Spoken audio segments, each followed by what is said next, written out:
নানুরের গদাধরপুরে স্বেচ্ছায় রক্তদান শিবির আর শিবিরে উপস্থিত জেলা সভাধিপতি কাজল শেখ। শান্তিনিকেতন থানার অন্তর্গত নানুর বিধানসভার গদাধরপুর একটি ছোট্ট গ্রাম।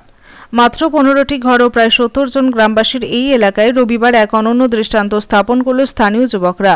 প্রায় 150 জন রক্তদাতা অংশগ্রহণ করেন এই রক্তদান শিবিরে। গ্রামের তরুণদের উদ্যোগে আয়োজিত এই রক্তদান শিবিরে উপস্থিত ছিলেন বীরভূম জেলার সভাধিপতি কাজল শেখ।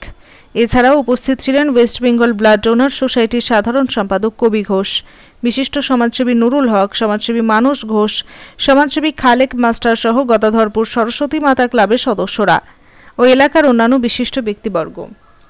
এই উদ্যোগের মাধ্যমে গদাধরপুরের মতো একটি ছোট্ট গ্রাম সমাজসেবায় এক বড় উদাহরণ সৃষ্টি করল। স্থানীয়দের মতে ভবিষ্যতেও এই ধরনের মানবিক কর্মসূচি চলতে থাকবে। দেখুন, রক্তদান জীবনদান, এর মতো মহৎ কাজ আর কিছু আছে বলে মনে করি। আর আমি নিজেকে একজন রক্তদান সৈনিক হিসেবে মনে করি।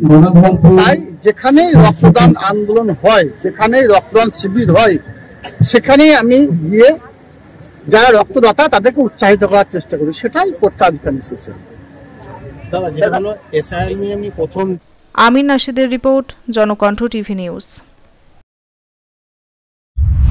আপনার জেলার সর্বপ্রথম খবর পেতে জনকণ্ঠ টিভি নিউজের ফেসবুক পেজটির ফলো বাটনে ক্লিক করুন এবং ইউটিউব চ্যানেলটি সাবস্ক্রাইব করুন।